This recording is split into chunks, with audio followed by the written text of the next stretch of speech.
Kejaksaan Agung, Kejagung, menetapkan mantan Menteri Pendidikan, Kebudayaan, Riset dan Teknologi Nadiem Makarim sebagai tersangka kasus dugaan korupsi pengadaan laptop berbasis Chromebook.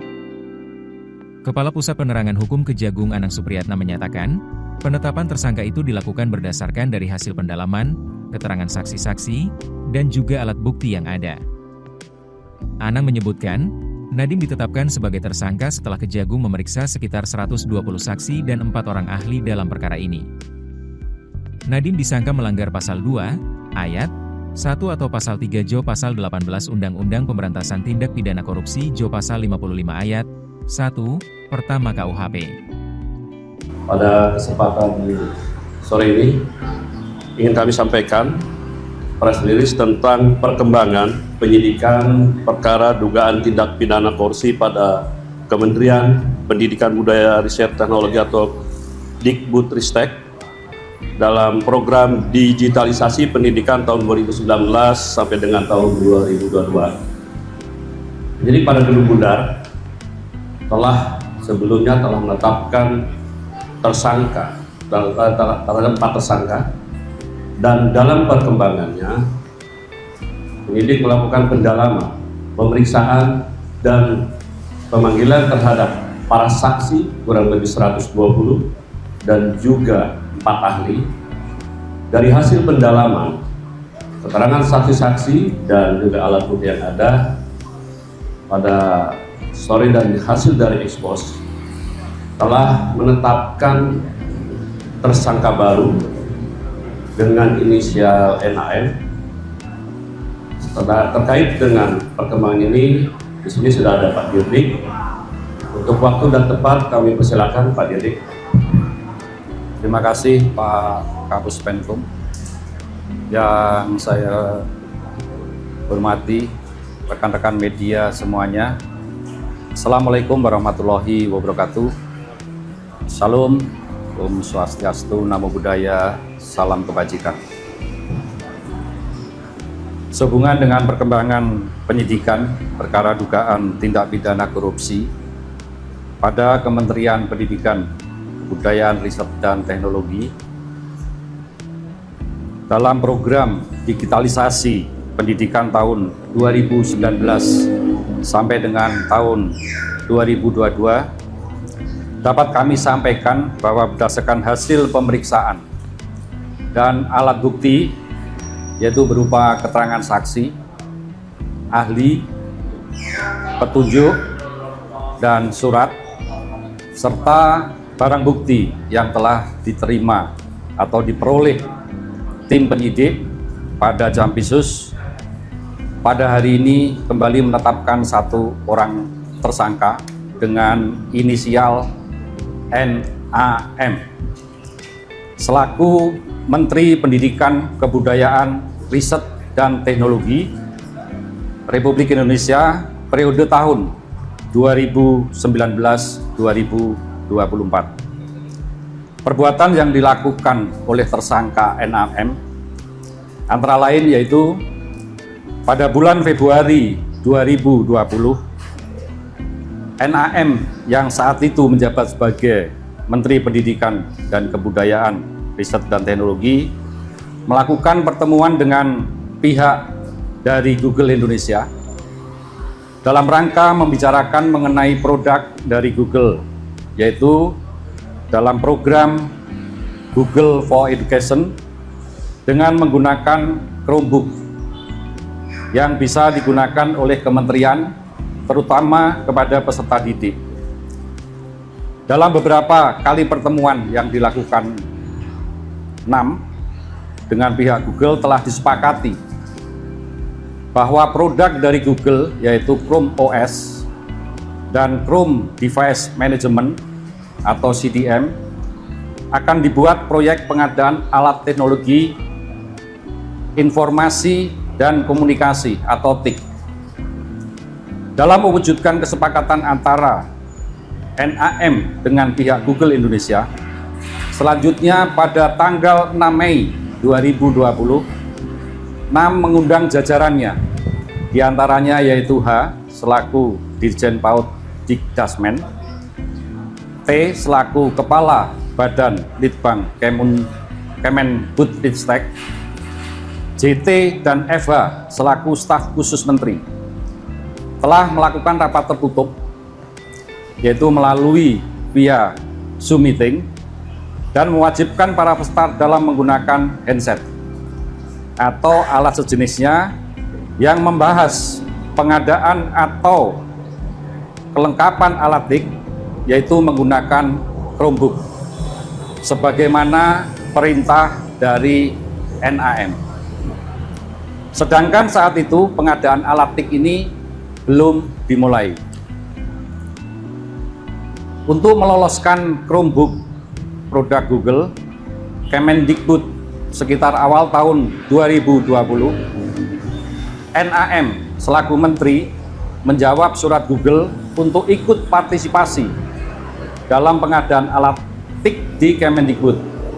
Padahal sebelumnya surat Google tersebut tidak dijawab oleh Menteri sebelumnya, yaitu ME, yang tidak merespon karena uji coba pengadaan Chromebook tahun 2019 telah gagal dan tidak bisa dipakai untuk sekolah garis terluar atau daerah terluar tertinggal terdalam 3T. Atas perintah 6 dalam pelaksanaan pengadaan TIK tahun 2020 yang akan menggunakan Chromebook, SW selaku Direktur SD dan M selaku Direktur SMP membuat juknis, juklat yang spesifikasinya sudah mengunci, yaitu Chrome OS. Selanjutnya tim teknis membuat kajian review teknis yang dijadikan spesifikasi teknis dengan menyebut Chrome OS. 6 pada bulan Februari 2021 telah menerbitkan Permendikbud nomor 5 tahun 2021 tentang petunjuk operasional dana alokasi khusus fisik reguler bidang pendidikan tahun anggaran 2021 yang dalam lampirannya sudah mengunci spesifikasi Chrome OS. Ketentuan yang dilanggar: 1. Peraturan Presiden nomor 123 tahun 2020 tentang petunjuk teknis dana alokasi khusus fisik tahun anggaran 2021. Kedua, Peraturan Presiden nomor 16 tahun 2018 sebagaimana telah diubah dengan Peraturan Presiden nomor 12 tahun 2021 tentang pengadaan barang jasa pemerintah. Ketiga, Peraturan LKPP nomor 7 tahun 2018 sebagaimana telah diubah dengan Peraturan LKPP nomor 11 tahun 2021 tentang pedoman perencanaan pengadaan barang jasa pemerintah. Kerugian keuangan negara yang timbul dari kegiatan pengadaan TIK diperkirakan senilai kurang lebih 1.980 miliar yang saat ini masih dalam penghitungan kerugian keuangan negara oleh BPKP.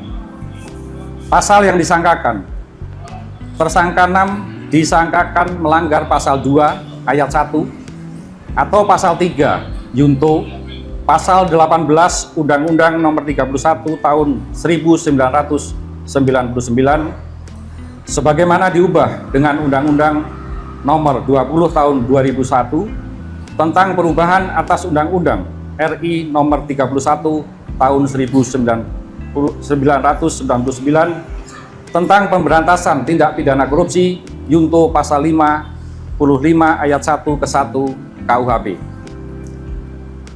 Untuk kepentingan penyidikan, tersangka NAM akan dilakukan penahanan di rutan selama 20 hari ke depan sejak hari ini tanggal 4 September 2025 bertempat di Rutan Salimba Cabang Kejaksaan Negeri Jakarta Selatan. Demikian yang dapat kami sampaikan. Saya akhiri, wassalamualaikum warahmatullahi wabarakatuh. Salam, Om Santi, Santi, Santi Om. Pada hari Kamis ini, Nadiem juga kembali diperiksa dalam perkara tersebut. Nadiem tampak tenang saat tiba di Kejagung pagi ini, didampingi oleh kuasa hukumnya Hotman Paris Hutapea. Setibanya di Kejagung, Nadiem tak memberikan keterangan terperinci kepada wartawan, hanya mengatakan akan memberikan kesaksian, dan minta didoakan. Direktur Penyidikan pada Jaksa Agung Muda Tindak Pidana Khusus, Jampitsus, Nur Cahyo Jungku mengatakan, Nadiem beberapa kali bertemu dengan Google Indonesia. Setelah pertemuan itu, terjadi kesepakatan sistem operasi Chromebook akan menjadi proyek pengadaan teknologi informasi dan komunikasi, TIK, Kemendikbudristek. Pada 6 Mei 2019, Nadiem pun mengundang Direktur Jenderal PAUD Pendidikan Dasar dan Pendidikan Menengah Kemendikbudristek tahun 2020-2021, Mulyad Syah. Kemudian turut diundang juga Direktur Sekolah Dasar, Direktorat Jenderal Pendidikan Usia Dini, Pendidikan Dasar, dan Pendidikan Menengah Kemendikbudristek tahun 2020 hingga 2021, Sri Wahyuningsih, dan staf khususnya Juristan untuk melakukan rapat tertutup via Zoom. Dalam rapat itu, Nadiem menginstruksikan penggunaan Chrome OS dari Google dalam proyek pengadaan alat TIK. Sebelum Nadiem, Kejagung telah menetapkan 4 orang tersangka dalam kasus korupsi pengadaan laptop berbasis Chromebook. Mereka adalah mantan staf sus Mendikbudristek era Nadiem Makarim, Juristan serta eks-konsultan teknologi di lingkungan Kemendikbudristek Ibrahim Arif. Kemudian Direktur Jenderal PAUD Pendidikan Dasar dan Pendidikan Menengah Kemendikbudristek tahun 2020 hingga 2021 Mulyad Syah, dan Direktur Sekolah Dasar Kemendikbudristek Sri Wahyuningsih.